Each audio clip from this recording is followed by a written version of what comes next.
நண்பர்கள் அனைவருக்கும் வணக்கம்.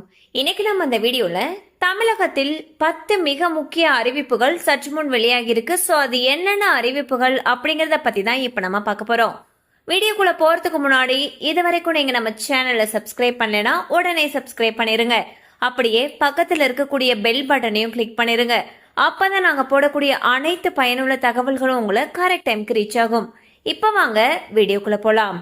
மகளிர் உரிமை தொகையை 2500 ரூபாயாக உயர்த்தி வழங்குவதற்கான பணிகளை தமிழக அரசு தீவிரப்படுத்தி இருப்பதாக தகவல் வெளியாகியுள்ளது. மின் கட்டணத்தை உயர்த்தும் எண்ணம் அரசுக்கு இல்லை என்று அமைச்சர் திரு நிர்மல்குமார் அவர்கள் தெரிவித்துள்ளார்.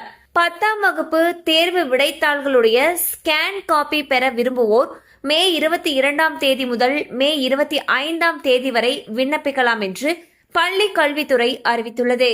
தாங்கள் பயின்ற பள்ளிகள் தேர்வெழுதிய மையங்கள் வழியாக மாணவர்கள் இதற்கு விண்ணப்பிக்கலாம். புதிய ரேஷன் அட்டைக்கு விண்ணப்பித்து நிலுவையில் இருப்பவர்களுக்கு ஸ்மார்ட் கார்டு வழங்கும் பணிகள் தொடங்கியுள்ளன. அம்மா உணவகங்களை மேம்படுத்தி தரமான உணவு வழங்க வேண்டும் என்று நகராட்சி நிர்வாகத்துறை உத்தரவிட்டுள்ளது. 10ஆம் வகுப்பு பொதுத் தேர்வு எழுதிய மாணவர்கள் தாங்கள் பயின்ற பள்ளி HMஐ அணுகி தற்காலிக மார்க் ஷீட்டுகளை பெற்றுக்கொள்ளலாம் என்று அரசு அறிவித்துள்ளது. இதற்கு மே 22ஆம் தேதி பள்ளிகளை அணுகலாம் என்றும் தெரிவிக்கப்பட்டுள்ளது.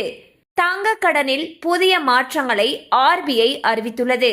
அதன்படி 2.5 லட்சம் ரூபாய் வரை கடன் பெறுபவர்களுக்கு தங்கத்துடைய மதிப்பில் 85%, 2.5 லட்சம் ரூபாய் முதல் 5 லட்சம் வரை கடன் பெறுபவர்களுக்கு தங்கத்துடைய மதிப்பிலிருந்து 80%, 5 லட்சத்துக்கு மேல் கடன் பெறுபவர்களுக்கு 75% கடன் தொகையாக கிடைக்கும் என்று தெரிவிக்கப்பட்டுள்ளது.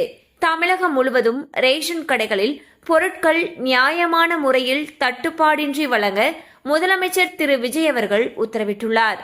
முதலமைச்சருடைய பெண் குழந்தை பாதுகாப்பு திட்டத்தின் கீழ் 2026-27 நிதியாண்டுக்கு புதிதாக விண்ணப்பிக்கலாம் என்று அரசு அறிவித்துள்ளது. இந்த திட்டத்தின் கீழ் குடும்பத்தில் ஒரு பெண் குழந்தை இருந்தால் 50,000 ரூபாயும், 2 அல்லது 3 பெண் குழந்தைகள் இருந்தால் தலா 25,000 ரூபாயும் வழங்கப்படுகிறது. கோடை விடுமுறைக்கு பிறகு ஜூன் 1ஆம் தேதி பள்ளிகள் திறக்கப்படும் என்று அமைச்சர் திரு ராஜ்மோகன் அவர்கள் அதிகாரப்பூர்வமாக அறிவித்துள்ளார். இதில் 1 முதல் 3ஆம் வகுப்பு வரையிலான மாணவர்களுக்கு மட்டும் ஜூன் 4ஆம் தேதி பள்ளிகள் திறக்கப்படுகின்றன.